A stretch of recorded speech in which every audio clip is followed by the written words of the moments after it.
Bonjour à toutes et à tous, vous êtes sur Kik Radio. Kik Radio, c'est le podcast qui parle K-pop et au sommaire, nouveautés, coups de cœur, débats et anecdotes. Je suis Savannah. Et moi Laureline.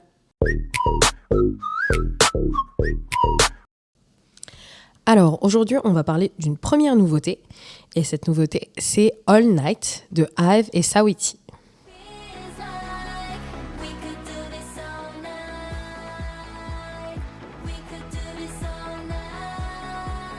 Qu'est-ce que tu en as pensé de cette chanson ?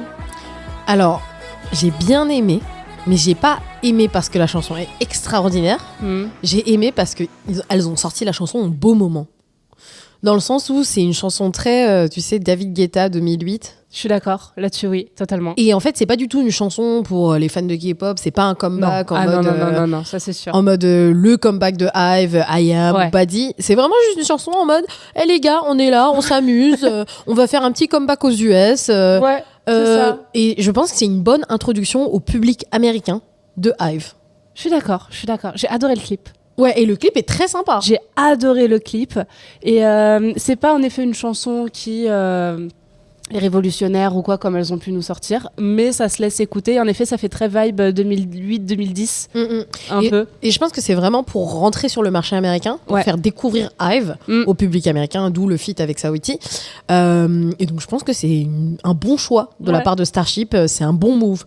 Et c'est pour ça que j'aime bien la chanson. Je suis contente. Tu vois. Je suis contente pour IVE. Non, mais je suis contente pour IVE. Moi, j'adore IVE, tu le sais très bien. Oui, je sais. Donc, j'ai envie qu'elle réussisse et j'ai envie que les gens les découvrent. Et je pense que quand tu ne connais pas ce groupe, bah, c'est une première chanson qui est sympa à écouter. C'est vrai. Non, mais je suis d'accord avec toi, ouais. Donc, c'était All Night... All Night de IVE et Shoti. Et Saweetie. C'est pas pareil.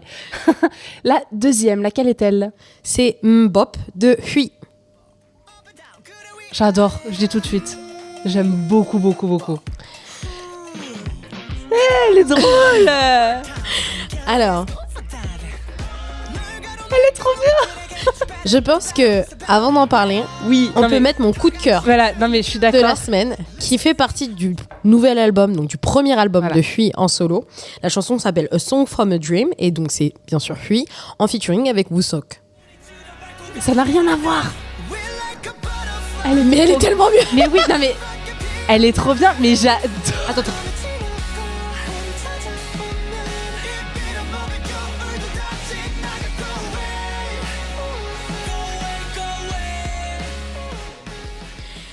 Alors, avant de parler de Mbop, j'ai compris que tu es adoré. Ah ouais, j'aime beaucoup. Il faut que vous écoutiez tout l'album, d'accord ? Parce que l'album en entier de Hui est génial. Cette chanson m'a beaucoup donné envie d'écouter l'album. Je l'ai pas encore fait, mais cette chanson, quand je l'ai écoutée hier, j'étais là, ah ouais, mais elle est trop bien. Alors, Mbop est sympa, d'accord. Elle est goofy, elle est goofy, le clip était marrant. Mais moi, je suis une fan de Hui de la première heure. Le style de Hui, c'est du R&B très dark, d'accord. Il a fait 100 000 chansons dans des émissions, Swim Good, Navigation, Wake Me Up, des chansons qui sont R&B mais très dark et c'est son style de base, c'est les chansons qu'il adore produire. Je pense que Mbop, c'est une chanson qui a été choisie par Cube pour pouvoir avoir une title track un peu sympa à écouter. C'est sûr et certain. Puis le clip, il est chouette aussi, il est coloré, il bouge, il met de bonne humeur. Mais donc moi, j'ai pas kiffé. Ah, c'est toi qui fais les moquis d'aujourd'hui. Exactement. Mais en fait, la raison pour laquelle j'adore Hui, c'est justement son style très particulier, donc on peut voir dans A Song from a Dream, ou dans même tout l'album. En fait, toutes les chansons dans l'album, c'est vraiment du R&B un peu dark. D'accord. Et t'as que Mbop qui est là en mode « Allez, let's go, on va faire plaisir à Cube !» Tu vois. On n'est pas trop déprimés ici. Et donc, je préfère la chanson qui est mon coup de cœur de cette semaine, qui s'appelle A Song from a Dream. Elle est vraiment très très bien, mais c'est vrai que Mbop, ça n'a rien à voir. Ça n'a rien à voir et ça m'a beaucoup surprise du coup. Et je me suis dit, j'ai bien fait d'écouter quand même A Song for a Dream parce que je m'attendais pas à ça du tout. Et ça donne vraiment envie d'écouter le reste de l'album. Génial. Mon coup de cœur. Coup de cœur. La semaine dernière, on était très nostalgie encore aujourd'hui puisqu'elles sont enfin revenues et ça va être notre pause musicale. C'est les Sistar 19. Mais je suis française. Sistar 19. Et elles sont revenues avec No More My Boy. C'est génial. Oh mon Dieu. Alors, il faut savoir que la chanson est un grower. Oui. C'est-à-dire que plus vous allez l'écouter, plus vous allez l'aimer. Parce que moi, la première fois que je l'ai écouté, j'étais en mode ok, ça fait un peu Love Dive, mais c'est pas. Voilà. Et maintenant, après quelques jours depuis la sortie, je suis en mode ah oui, ouais, non. Après 72 écoutes. Exactement. Tu sais, t'es là en mode yeah, c'est le matin. Dès la première écoute, j'avais le refrain en tête. C'était trop bien. Et alors, ce que j'ai le plus aimé aussi, c'est les retours des fans qui sont juste hyper contents et qui disent on veut plus de concepts femmes. Oui, plus de concepts adultes. Femmes aussi, plus d'adultes dans l'industrie. Ouais, c'est quand même, on est jeunes, encore jeunes. Mais c'est vrai que ça fait plaisir d'avoir des adultes, vraiment voilà, des trentenaires qui sont belles, qui s'assument, qui ont des voix incroyables. Ça fait trop plaisir de les revoir. Mais au-delà de ça, moi, donc, je suis une très grande fan de Sistar depuis longtemps. Je pense que toi aussi, tu connais de leur discographie depuis 10 ans quasiment. Ça m'a permis de re-regarder tous leurs lives. Parce que là, je suis en complet je suis en complet sprint pour re-regarder tous les lives de Sistar, à savoir I Like That, Alone, Touch My Body, toutes les chansons qu'elles ont fait en fait, et je re-regarde tous les lives, alors que je les ai regardés en 2011, 2012, 2013, 14, 15, et je me dis mais c'est exceptionnel à quel point elles chantent en live. Mais oui. Elles ont des talons comme as, les meufs. Mais elles ont vraiment des talons comme as, tu vois. Et elles ont des corps mais à tomber. Oui, elles sont tellement bien gaulées et trop belles. Et aussi, Hyolyn, elle est super bronzée. Mais Hyolyn, Bora aussi. Ça c'est trop bien qu'il n'y ait pas de whitewashing. Ouais, exactement. Elles n'ont pas de whitewashing. Elles sont limite au naturel. Je trouve que leur make-up est très naturel, tu vois. Et elles ont un talent de dingue. Et ça se voit qu'elles sont heureuses de performer. Mais de ouf, tellement, c'est trop bien. Mais c'est tellement beau de voir en fait des idoles qui aiment leur métier, et aussi c'était vraiment des superstars.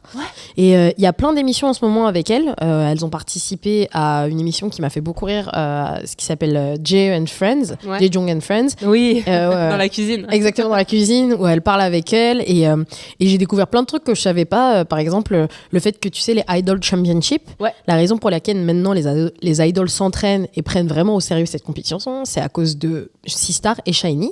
Shiny parce que Mino il défonçait tout. Exactement. Et aussi Sistar parce qu'en fait Sistar c'est les premières à avoir raflé tous les prix avec Bora. Voilà, c'est ça, Bora, mais elle faisait des trucs de fou furieux. Et en fait, dans l'émission avec Jaejong, elle raconte, mais en fait, tout le monde pense que moi, j'étais là, je m'entraînais, mais en fait, non, moi, je voulais juste m'amuser. Et il s'avère que j'avais un bon physique athlétique. Et il s'avère que en faisant ces sports-là, je me suis rendu compte que j'étais bonne, mais je le savais pas avant. Mais ça, je l'ai saigné à chaque fois. Ouais, c'était trop bien. C'était trop bien. Et là, j'ai re-regardé donc Idol Championship parce qu'elle en parlait. Et c'est ouf de revoir Beast, de revoir After School, de revoir Miss A dans Idol Championships. Mais oui. Franchement, Sistar, mais quel groupe! Ouais, non mais vraiment, je te jure. Après, j'avais une très très légère déception quand leur concept, pas Sistar 19, mais vraiment Sistar, c'était devenu surtout des chansons de l'été. Ah, moi ça me va. Ouais, moi je trouvais qu'elle méritait mieux. Ouais, mais elle faisait un concept hiver un peu sensuel, sexy, donc comme I Like That, ou par exemple Nahonja, Alone. Et t'avais des concepts très summer comme I Swear ou Touch My Body, j'avais Love l'impression In You. que c'était plus... mais ça se voyait qu'elles aimaient le faire. Oui, elles aimaient le faire, ça c'est sûr. Moi, j'aimais pas. C'est trop bête. Moi, j'aimais pas trop. Moi, j'ai adoré. Je suis très contente pour elle. Donc, on va écouter No More de Sistar 19, mais juste avant, sur quoi portera notre débat d'aujourd'hui? Notre débat d'aujourd'hui, c'est est-ce que c'est la fin de YG? À tout de suite.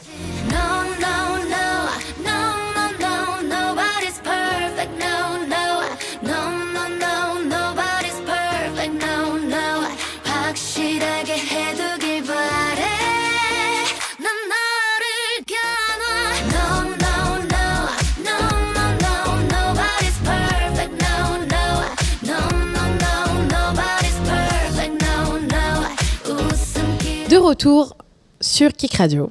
Aujourd'hui, on parle de est-ce que c'est la fin de YG? Alors, on avait parlé vite fait de JYP, mais plus est-ce qu'ils sabotent certains groupes?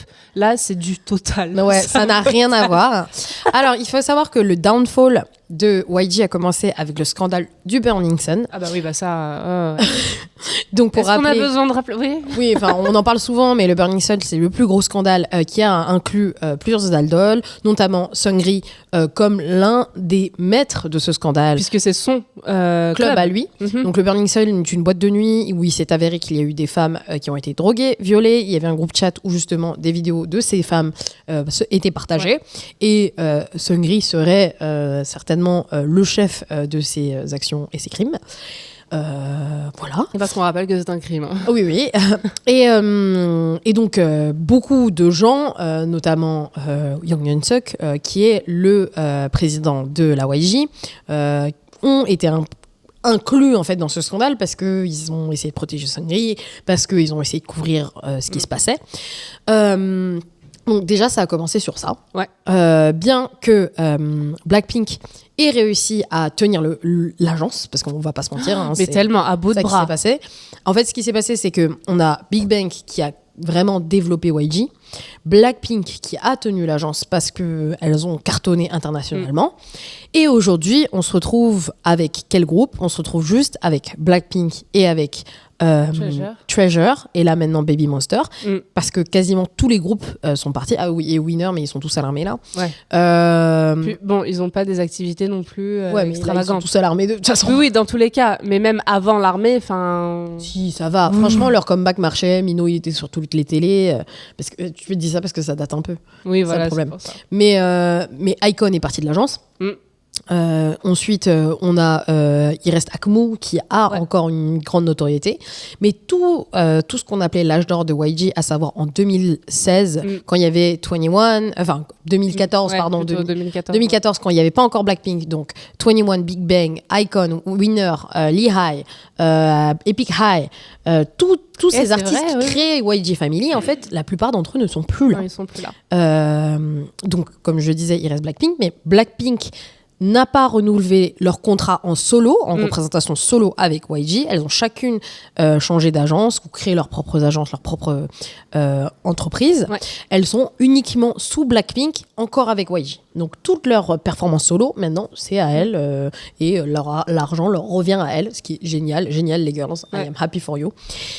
Et donc, on se retrouve avec Treasure, qui a débuté en 2020 ou 2021, il me semble, 2020, avec Boy, qui n'a pas plu aux fans au départ parce que ce n'était pas le line-up que les fans attendaient, à savoir les Silver Boys. Ça a été un nouveau line-up que Young Hyun-suk a décidé durant l'émission. Plus beaucoup de membres qui étaient très populaires sont partis, notamment la Bong Dam qui est partie il y a un an. Et ensuite, là, on se retrouve avec Baby Monster, donc le Survival. Au début, il devait y avoir 5 membres, finalement, il y en a 7. Finalement, là, elles ont débuté. Et en novembre, on apprend que la membre la plus populaire, qui ressemble à Jennie, qui s'appelle Ayeon, ne débute pas avec les filles parce qu'elles ont des problèmes de santé. Et ça, c'était en novembre. Et donc, depuis, il faut savoir que le cours en bourse de YG a complètement chuté. Actuellement, aujourd'hui, donc en janvier 2024, on est à 44 000 won pour YG, alors que tous les autres, donc JYP, SM et Hybe, sont au-dessus de 80 000 won. Ouais, je vois. Hybe, ils sont à 219 000. Mais YG est censé faire partie des Big Four. C'est ça. Et là, se pose la question, est-ce que... Ils font encore partie des Big Four. Aujourd'hui, leur groupe de la fourth gen, à savoir Treasure, ils sont pas aux Awards. Tu regardes, ils étaient au MAMA, mais ils n'étaient pas invités au MMA. Ils n'étaient pas invités à plusieurs Awards. Quand tu compares à des groupes comme Zero Base One ou Rise, on est hyper loin de la popularité que ces groupes ont. Treasure, quand même, fonctionne, hein. Quand on regarde, ils font des vues, ils ont des first wins, c'est sûr, mais quand on compare à des groupes comme Blackpink ou comme Big Bang, c'est ça, parce qu'on vient quand même d'une grande agence, on vient pas d'une petite agence qui vient de débuter, c'est quand même une agence qui est là depuis des décennies, qui a vu les plus grands qui ont fait la K-pop, et donc des groupes comme Treasure ou Baby Monster devraient directement first win. Exactement. Blackpink, elles ont first win au bout de 5 jours. Non mais c'est ça, et là aussi ils ont fait une erreur avec Baby Monster, c'est que déjà ils l'ont annoncé hyper tôt, et qu'après ils disent ok c'est bon, elles arrivent la semaine prochaine, et la veille finalement non, parce qu'en fait elles sont pas prêtes. comment ça, frérot, elles sont pas prêtes. Et finalement, YG en fait. Et finalement, ça y est, c'est bon, elles sont prêtes. Ah, trop bien.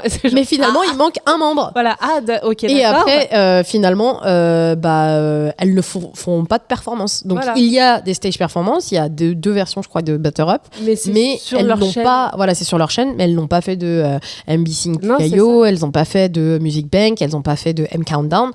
Et c'est toujours la même chanson. Ouais. On l'a vu sous toutes les coutures. Ouais, Bona Bona, c'est la même chanson. Kill This Love, c'est la même chanson. Bien sûr. Et ça a été très critiqué. Mais au-delà de ça, ce qui a été critiqué, c'est aussi que le music vidéo, il fait très il est moche. cheap, quoi. Ouais. En fait, quand on voit ce qu'elles ont fait les Blackpink. mais non, mais même au-delà de ça, t'as les Seraphim, New Jeans, J-Idol, Hive, t'as des groupes qui font des clips de dingue où elles sautent sur des avions, ou là, le nouveau clip de J-Idol, je sais pas si tu l'as vu, si, Wife, je l'ai vu, il est trop drôle. Il est génial, la créativité qu'il y a autour, le et fait pourtant, qu'elles aient la même perruque. Simple. Il est simple, elles ont la même perruque, elles ont les mêmes vêtements, mais là, c'est hyper créatif. Ouais. New Jeans, ETA, qui est complètement filmé comme si t'étais sur un iPhone, c'est hyper créatif. Pareil, High Boy, le fait d'avoir plusieurs points de vue, plusieurs histoires, mais ils se rejoignent à chaque fois, c'est très créatif aussi. Les Séraphines, pareil, quand tu parles de Psyche and Bluebird's Wife, le clip est hyper sympa aussi. Je pense que en 2024, tu peux pas venir avec un concept qui date de la third gen, en fait, parce qu'en fait, clairement, le clip de Butter Up, c'est un concept de la third gen où elles sont juste devant un fond et elles dansent dans un truc. Et surtout quand t'es YG et que t'as certainement mis $1 million dans le clip. Non, c'est. Je pense que pour moi, c'est peut-être pas la fin parce qu'il reste encore des gros noms. Enfin, Treasure fonctionne quand même. Baby Monster, elles vont fonctionner. On a des énormes vues sur Baby Monster. Blackpink, c'est des superstars aujourd'hui. On dit pas que c'est des groupes nuls. On dit juste que l'agence les gère pas hyper tôt. Voilà, quoi. c'est exactement ça. C'est au niveau de. Je trouve que le retour sur investissement, il est pas trop là parce qu'ils ont fait les mauvais choix. Et ça retombe sur ces pauvres idoles qui. C'est leur vie. Ils ont fait les mauvais choix. En fait, c'est ça le truc. C'est que les pauvres, là, les Treasure et les Baby Monster, là, ils ont envie, tu vois, ils ont la motivation. En plus, ils sont talentueux. Ils sont hyper talentueux. J'avais regardé des performances de Baby Monster, elles sont hyper talentueuses, elles chantent bien, elles rappent bien. Treasure, moi j'ai suivi YG Treasure Box, tous les mecs étaient hyper quali. Mais oui, bien sûr. Et là, ça me fait le cœur de les voir qu'en fait les pauvres on les laisse un peu sur le côté, et là tu as Blackpink qui, même si oui les activités en groupe sont toujours là, solo hop ça s'en va, mais surtout qu'en plus elles n'ont pas fait de comeback depuis Born Pink qui date de septembre 2022 je crois, 2022. Mais Black Label, ça fait partie de YG ? Ça fait partie de YG, mais c'est owned by Teddy, et je crois que Teddy a essayé de se dissocier de YG. Exactement, récemment. Parce que pareil, Teddy, c'est lui aussi qui a fait les musiques, qui a créé YG, qui a rendu en fait l'âge d'or de YG. C'est ça, et c'est lui qui a fait les musiques déjà pour 21. Pour tout 21, pour tout Blackpink. 60 ans. Et on voit que YG se dissocie énormément, à tel point que Teddy se dissocie de YG, à tel point que Teddy est en train de préparer Island 2, donc la version de Island qui est féminine, avec Hybe. Donc Island 1, c'est le survival qui a créé N.I.P.E.N. Et Teddy est le producteur pour Island 2. Non, mais c'est ouf. T'es déjà King. Et il est vraiment en mode coucou Hybe, ça va, moi je suis là. Lui, il a senti que ça allait pas, ça allait pas bien pour YG. Oui, totalement. Et je pense que ce qui va certainement se passer, c'est que Hybe va peut-être racheter YG. Ah bah... Ouais. Moi, c'est mon petit nez qui me dit ça. Je pense que YG, le cours de la bourse de YG va vraiment baisser, à tel point que Hybe va pouvoir racheter ça va YG. être l'occasion, hein. Et c'est l'occasion. Et peut-être qu'ils redoreront le blason de YG.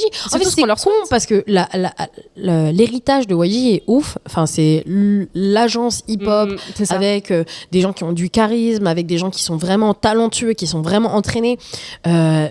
Pour Treasure, tout le monde attendait Treasure parce que les trainees qu'ils avaient étaient de super bonne qualité, et ils ont complètement tué en fait le concept qui devait être fait avec Silver Team, tu vois. Et c'est trop dommage. Pour Baby Monster, c'est la même chose finalement. Tu vois, tout le monde attendait ces 7 filles qui devaient être géniales, et en fin de compte, on les laisse même pas performer. Ouais, c'est ça. En fait, ce qui est con. Pourquoi d'ailleurs ? Pourquoi est-ce qu'elles ne performent pas ? Parce qu'elles sont pas prêtes. C'est selon. Elles ont débuté, mais toujours pas prêtes au final. Enfin, ouais, voilà. Mais en fait, c'est con parce qu'en fait, tu perds les fans. Oui, tu vois. En soi, bon, on Comment peut penser ce qu'on veut. Voilà, exactement. Tu peux penser ce que tu veux de Batter Up, mais si toi t'es fan et que t'attendais le groupe, bah t'as envie de voir des performances, t'as envie de les rencontrer, t'as envie d'aller à leur concert, à leur fan meeting et tout. Et y a rien. Y a rien. Tu vois. Bah ouais, la frustration, quoi. Ouais. Pourquoi lancer des... Mais même pour elles, enfin, ouais, je veux dire pour les fans, mais même pour elles, c'est elles les dégâts collatéraux, quoi. Ouais, c'est exactement ça. Enfin, c'est horrible. Après avoir, hein, moi, selon moi, YG va être acheté par Hybe. Non, mais je suis totalement d'accord. Hein. Dites-nous en commentaire ce que vous en pensez. Est-ce que vous pensez que Hybe va racheter YG ? Est-ce que vous pensez que YG fait encore partie des Big Four ou est-ce qu'on est retourné au Big Three et que YG n'en fait plus partie maintenant ? Moi, je pense que c'est le cas. Moi, je pense que c'est le cas. Moi, je pense que c'est vraiment le cas. Franchement, YG, là... Mais surtout, quand tu compares à des agences, des petites agences au départ, comme Starship... Ouais. Starship, désolé, mais on parlait de Sistar tout à l'heure. Donc, Sistar a fait les fondations de Starship. Mais quand tu regardes comment Hive et Monsta X sont devenus des gros noms énormes, tu vois. Là, il manque plus que Starship. Bon, Starship a Gravity, mais si ça se trouve, ils vont sortir un autre boy group. Et si ça se trouve, ça va cartonner aussi. Ouais. Tu vois. Et tu prends aussi d'autres agences. Bah, là, ouais, KQ. Parce que si je pars pas d'Haïti, je meurs. Non, mais KQ, quand on en parle... c'est énorme aujourd'hui. Ah mais c'est incroyable le nom qui se sont fait les 80s là. Et Psychers aussi. Les gens se battaient pour avoir les places pour le concert en février. J'y vais. Mais ouais, dites-nous en commentaire ce que vous en pensez. Est-ce que c'est la fin de YG ou pas, ou est-ce que non, selon vous, YG va remonter la pente. Mais bon, moi, comme je dis, Blackpink, elles sont plus en solo là-bas quand même. Hein. Ah, non. Puis c'est vraiment elles qui portaient l'agence, quoi. Ouais. Donc là, vous méritez mieux, les filles. Exactement. Vous méritez beaucoup mieux. On va passer à nos anecdotes. Et ben, let's go. Alors, anecdote d'aujourd'hui, laquelle est-elle ? C'est nos best-of de 2023. Alors, on a comme catégorie meilleur concert, meilleure chanson, best boy group et best girl group. Et je pense aussi on peut ajouter meilleur concept. Ok, ouais, ça me va. Let's go. Très bien. Alors, quel est ton meilleur concert ? Alors, j'ai très envie de dire Twice quand même, parce que... Comme moi. J'imagine bien. Twice, elles étaient attendues, c'était incroyable. Et j'ai adoré leur concert. Au-delà de ça, d'être attendues, non mais c'est juste qu'elles ont que des bangers.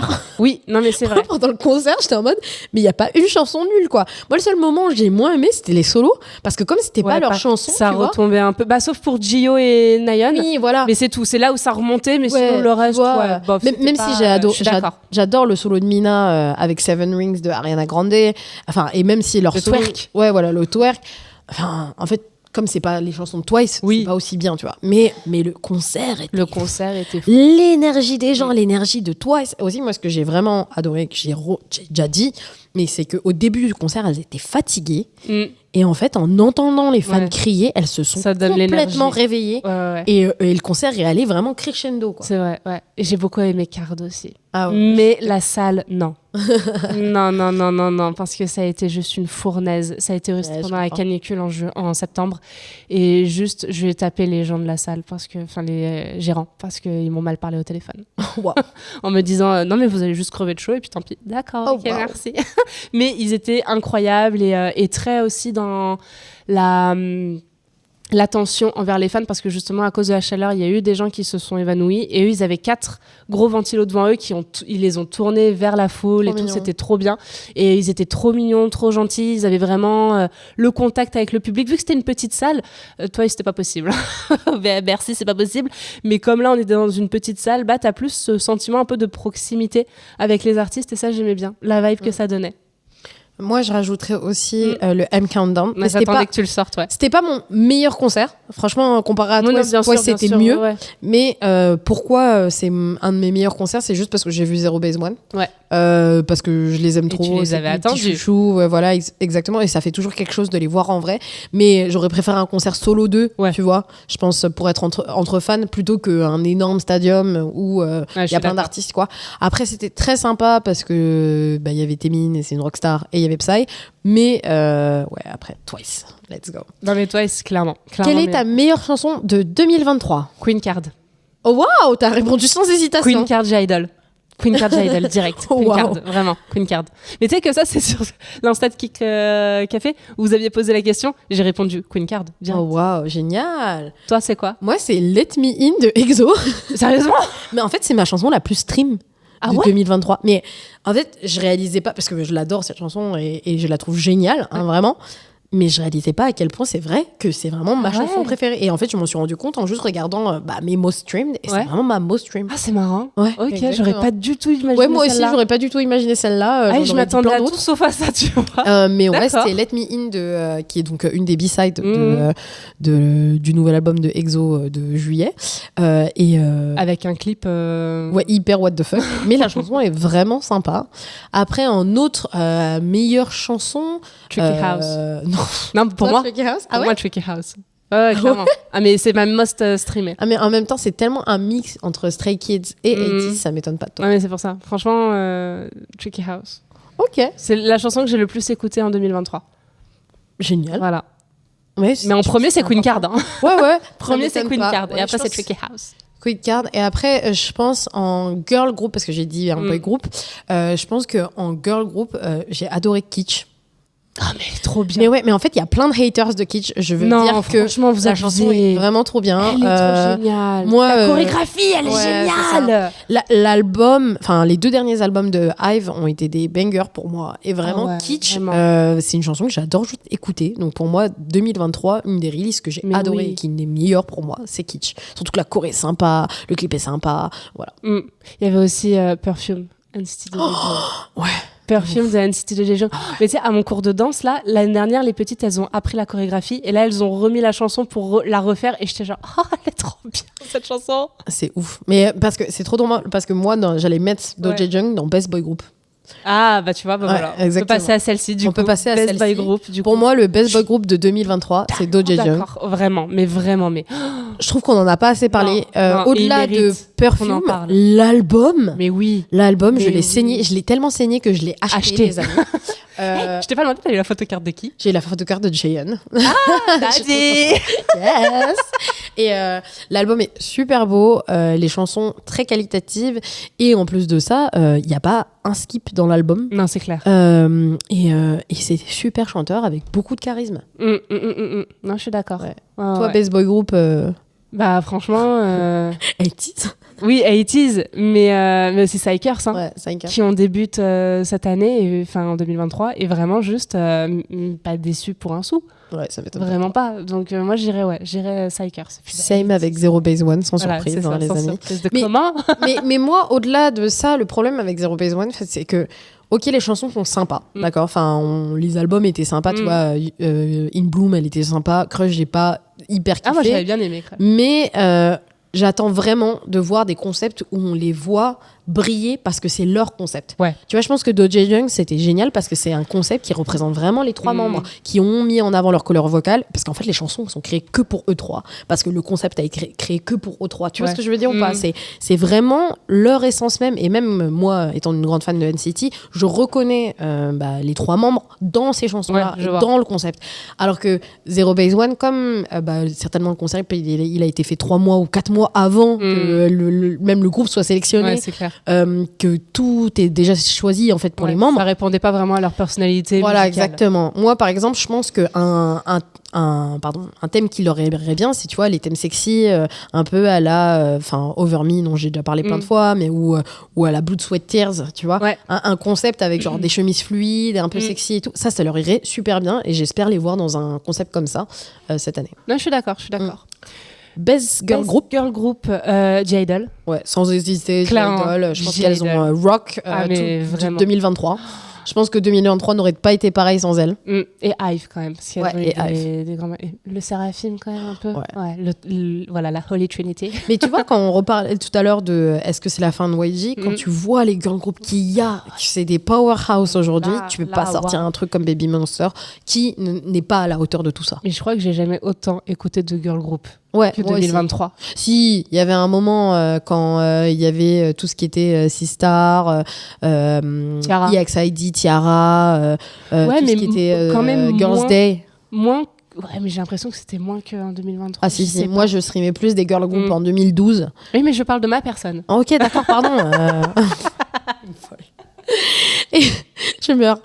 Et donc ouais, je suis d'accord avec toi. J-Idol, IVE, les Seraphim, je pense que c'est le girl group de l'année. Moins New Jeans cette année. Ouais, moins New Jeans. New Jeans, c'était vraiment 2022. C'était leur année. Ouais, exactement. Avec Hurt, avec High Boy. Mais je pense que 2023, c'était moins l'année de New Jeans. Un peu parce que les comebacks étaient sympas, mais c'était moins impactant que Boom Boom Ouais, Boom c'est Boom ça. des champions. Ouais, c'est clair. C'est clair. Boom Boom. Queen Cow. Ouais, ça. What is that? Et même IVE, enfin, tu vois, Ouais. les chansons, elles ont vraiment cartonné aussi. Ouais, clairement. Et le dernier, c'est le best concept de 2023. Alors là, toi, ce serait quoi? C'est encore Perfume. Ouais, franchement, j'avais envie de dire la même. Hein. Il a donné chaud, le clip. Non, mais au-delà du clip, enfin, pour moi, c'était tout. Ils ont même fait un parfum pour le. Ça m'étonne pas. Ouais. Ils ont fait un vrai parfum qui allait avec l'album, enfin que tu pouvais acheter en plus de l'album. L'album, on dirait un magazine de mode. Le clip et les chansons, l'album en général sont super bien construits.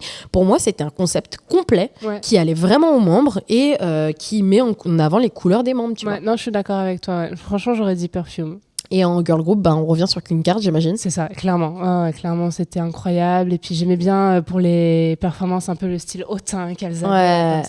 Ou quand elles sont habillées, tu sais, en princesse, tu vois, un peu en mode peach. Mais j'adore. Moi, ce que j'ai aimé particulièrement avec le concept des Queen Card, c'était vraiment le clip de Allergy et le clip de Queen Card qui allaient ensemble, qui étaient une seule et même histoire. En plus de ça, qui retraçait un peu l'histoire de Mean Girls. Mais c'est ça, les références. Ouais, les références qu'il y avait. Dedans. Qui étaient vraiment de qualité. Donc, ouais, totalement. Et FBI, fausse blonde infiltrée. C'est aussi FBI. Ouais, c'est sur d'autres séquences comme ça. J'adore. Dans la boîte de nuit. J'adore. Exactement. Mais ouais, nos concepts préférés. Dites-nous en commentaire quels sont vos best-of 2023. Donc, votre meilleur concert, votre meilleure chanson, votre best boy group, girl group et votre concept préféré. On se retrouve la semaine prochaine avec comme thème. Et j'ai pas allumé la chose. Avec comme thème, est-ce qu'on est dans l'âge d'or de la Hallyu? C'est une vraie question. Et vous pouvez nous retrouver sur @paris-du-bas-co-du-bas-fm @K-pop is for cool kids @K-pop is for cool kids ou au Kick Café au 12 rue d'Alexandrie dans le 2e arrondissement de Paris. Et n'hésitez pas à vous abonner à la page YouTube Paris-Séoul TV.